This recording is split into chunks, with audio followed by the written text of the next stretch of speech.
여러분, 우리가 매일 살아가는 이 도시, 서울, 한 20년 뒤에는 어떤 모습일까요?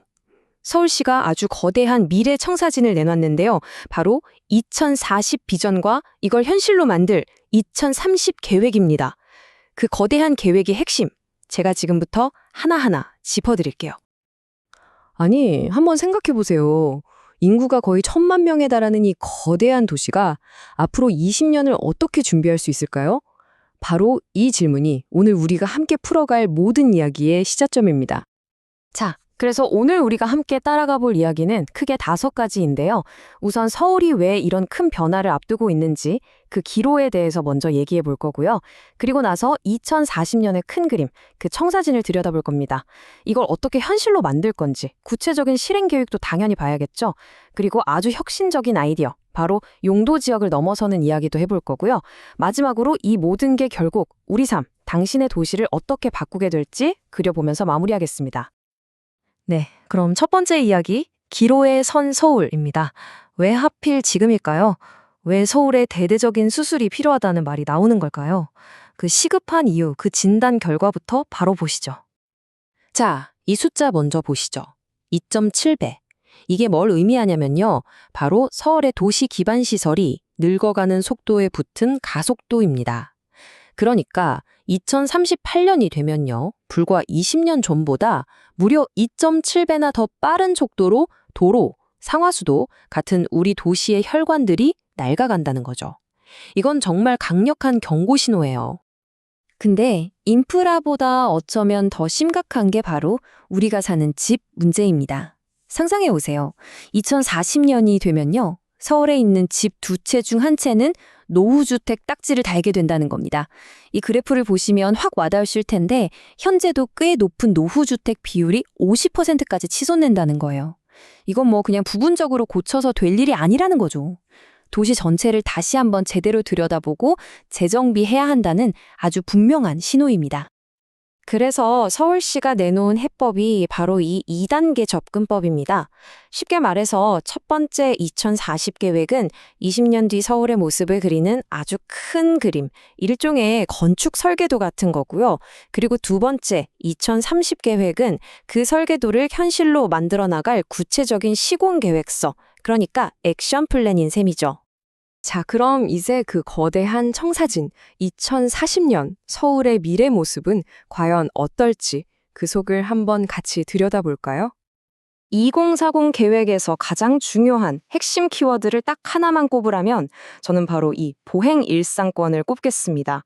이게 무슨 말이냐면요. 굳이 차를 안 타도 그냥 집에서 걸어서 한 30분이면 직장도 가고 쇼핑도 하고 공원에서 쉬기도 하고 그러니까 내 생활에 필요한 모든 걸 해결할 수 있는 그런 동네를 만들겠다는 겁니다. 말 그대로 도시의 주인공을 자동차가 아니라 사람, 바로 보행자로 바꾸는 이건 정말 근본적인 생각의 전환이라고 할 수 있어요. 그리고 서울은 도시 전체를 그냥 두는 게 아니라 4개의 특별한 혁신축으로 묶어서 시너지를 내겠다는 계획이에요. 예를 들면 이런 식이에요. 홍릉의 바이오 기술이랑 창동의 IT 산업을 청년 첨단 혁신축으로 쫙 연결하고 또 서울의 심장부인 도심, 여의도, 강남은 국제 경쟁 혁신축으로 묶어서 세계적인 금융허브로 키우는 거죠.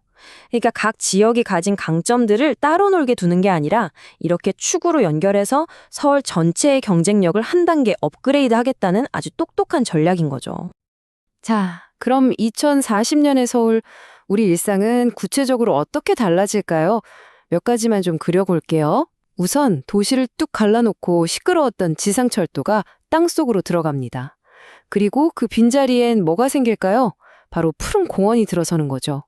그리고 한강이나 우리 동네 하천변은 그냥 걷기만 하는 곳이 아니라 정말 머물고 싶은 멋진 공간으로 바뀔 거고요.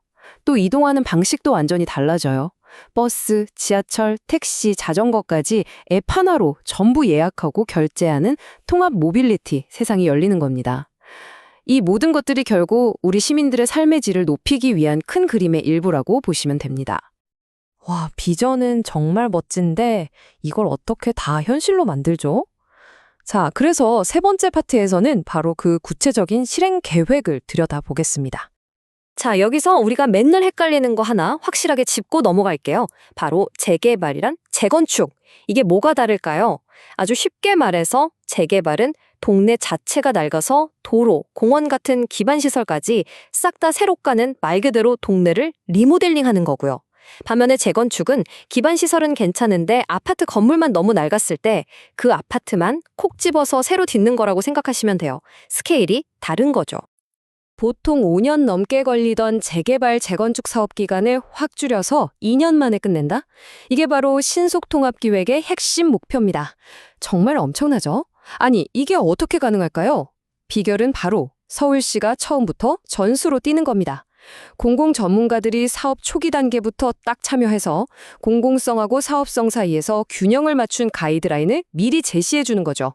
그러니까 주민들끼리 싸우고 행정 절차 때문에 시간 허비하고 이런 걸 확 줄여서 사업 속도를 말 그대로 초고속으로 높이는 겁니다. 자, 이제 네 번째 파트인데요. 어쩌면 이 계획 전체에서 가장 혁명적이고 또 가장 중요하다고 할 수 있는 부분입니다.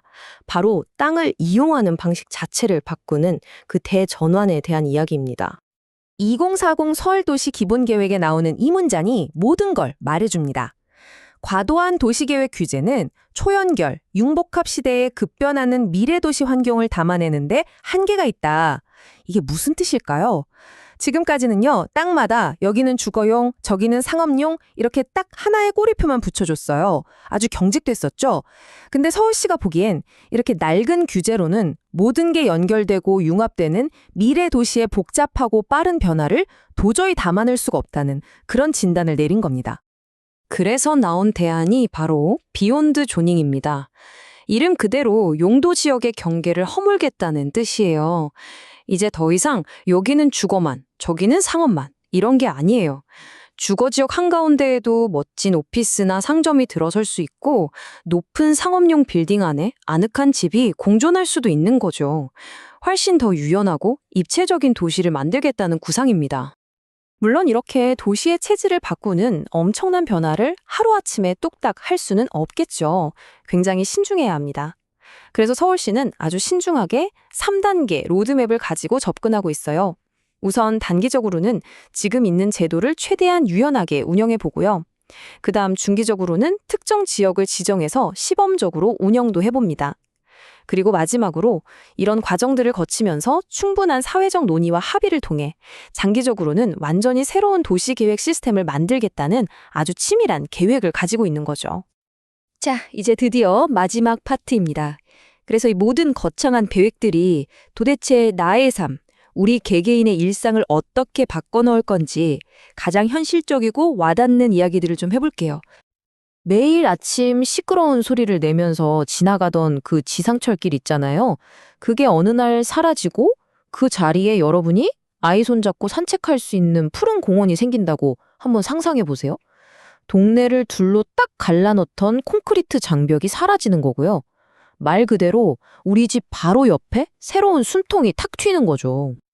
네, 이게 바로 아까 말씀드렸던 보행일상권이 우리에게 가져다줄 새로운 라이프 스타일입니다. 회사 가는 거, 마트 가는 거, 영화 보는 거, 운동하는 거, 이 모든 게 우리 동네 안에서 걸어서 30분이면 다 해결되는 거예요. 더 이상 차에 얽매이지 않는 훨씬 여유롭고 건강한 일상이 우리를 기다리고 있는 거죠. 이제 한강이나 동네 하천은 그냥 자전거 타고 휙 지나가는 그런 곳이 아니게 됩니다. 강가에 앉아서 커피 마실 수 있는 예쁜 카페도 생기고 작은 공연이 열리는 무대도 생기고요. 시민 누구나 그냥 와서 머물고 싶어 하는 아주 매력적인 중심지로 완전히 새롭게 태어나는 겁니다.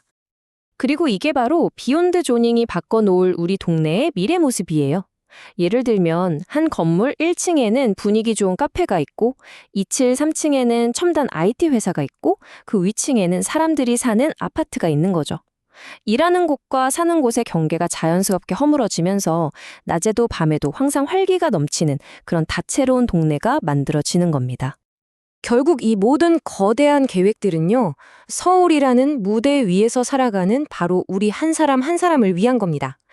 서울이 이렇게 역동적으로 미래를 향해 나아가는 과정 속에서 나는 과연 어떤 모습으로 이 도시의 변화에 함께하게 될까? 이 질문을 여러분께 던지면서 오늘 이야기를 마무리할까 합니다.